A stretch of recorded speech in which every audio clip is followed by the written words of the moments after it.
China's dining industry collapses. 3 million businesses close. Chinese park sells tiger urine as medicine. Consumer downgrade. Luxury sales plummet in 2024. The shocking incentives behind China's unfinished buildings.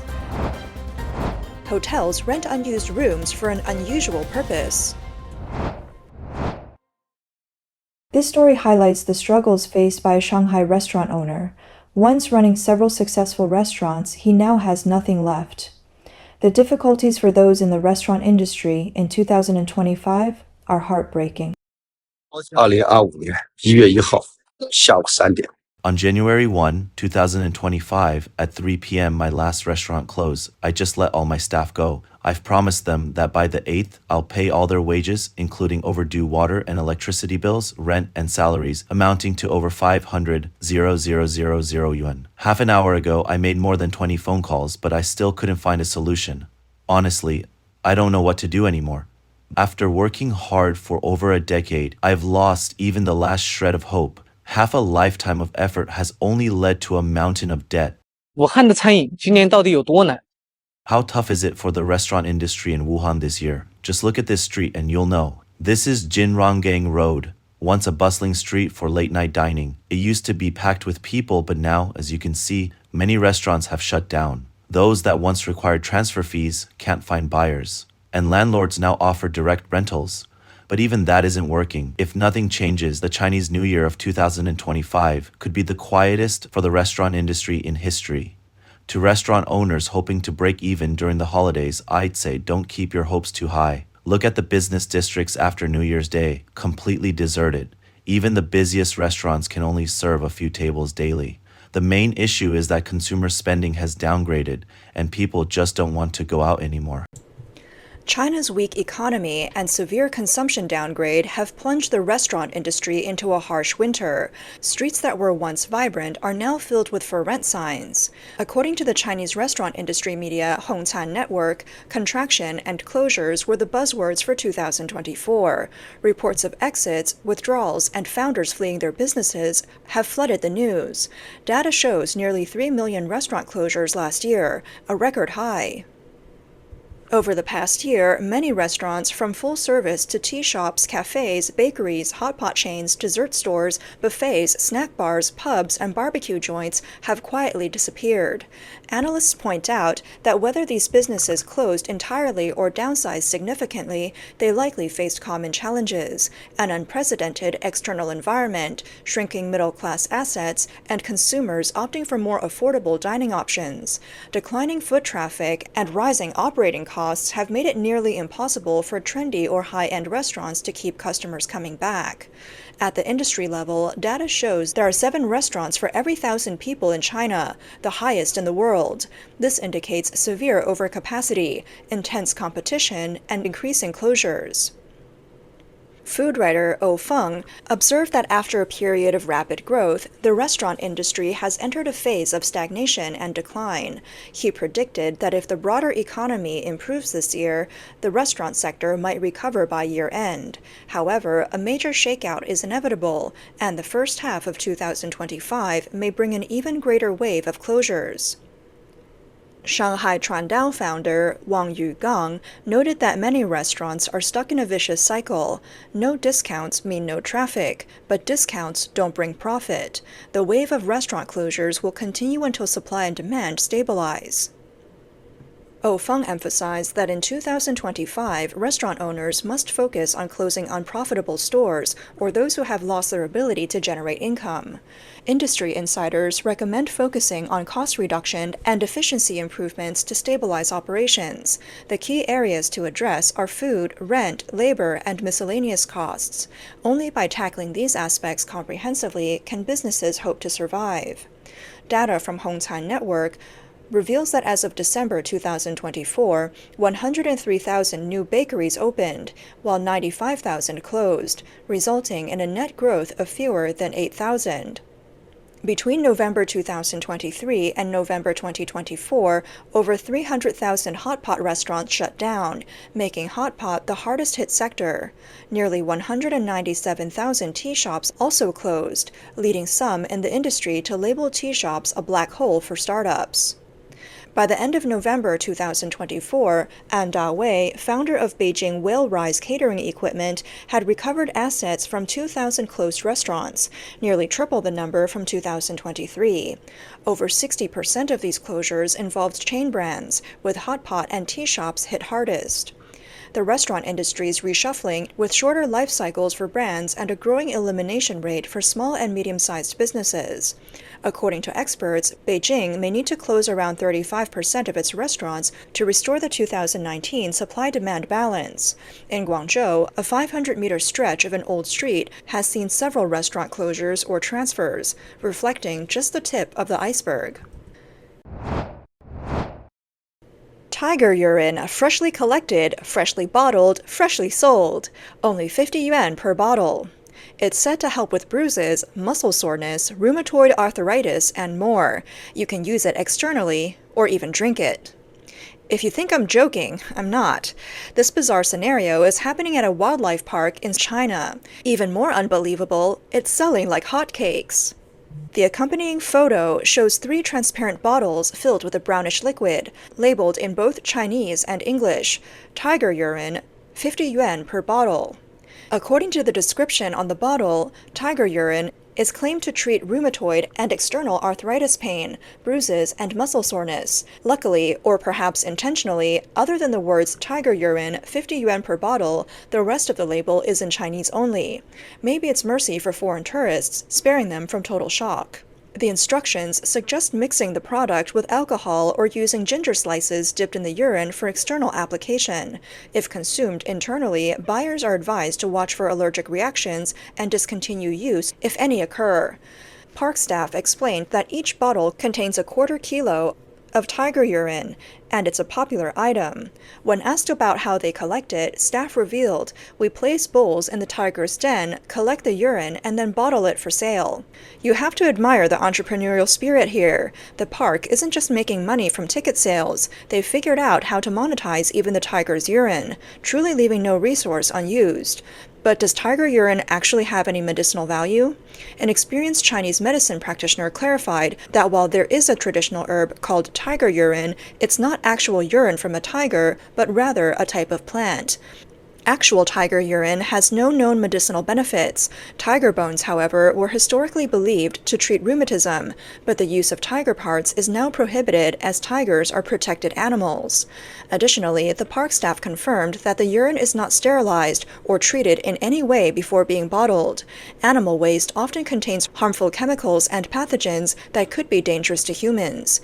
Using this tiger urine might not cure any ailments. It might land you in the ICU instead. As the Chinese saying goes, a gentleman loves wealth but earns it ethically. Sadly, in today's profit-driven society, such values seem to have disappeared. Even the tigers themselves would have never imagined that their urine could one day contribute to China's GDP.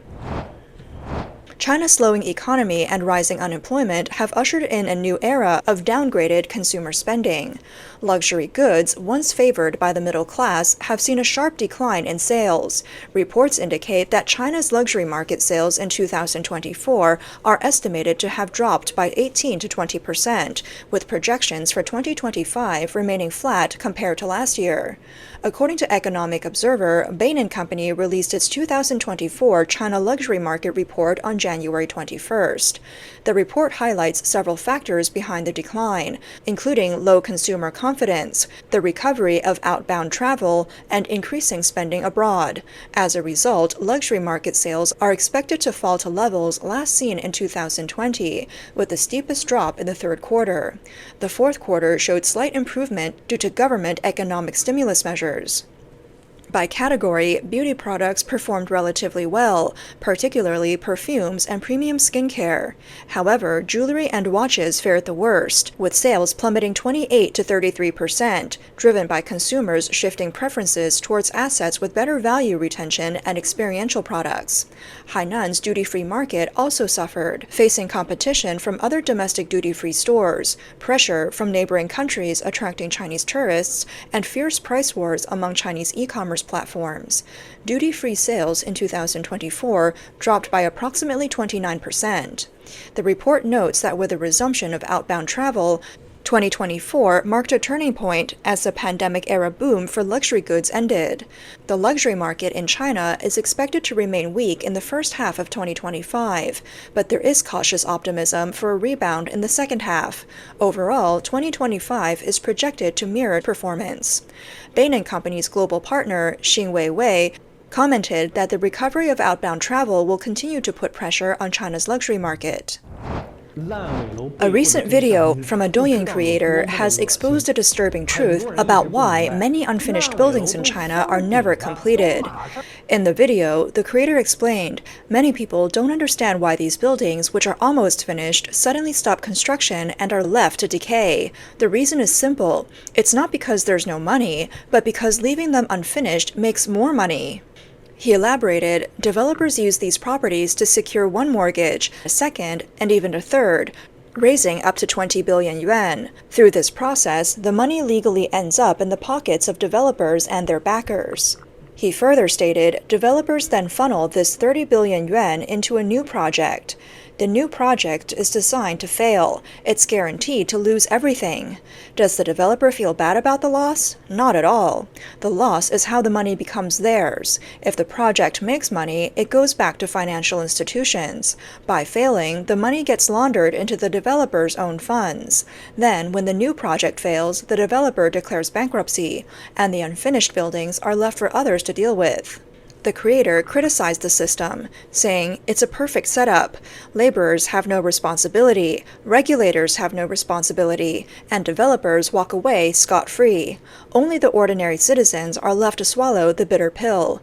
This is why unfinished buildings will never resume construction or be salvaged. They'll remain a burden on the people forever.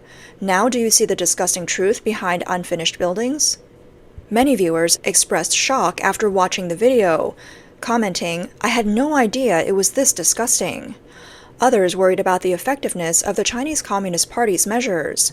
They said the 5 trillion yuan initiative to resolve unfinished buildings might be wasted, just as the video suggests.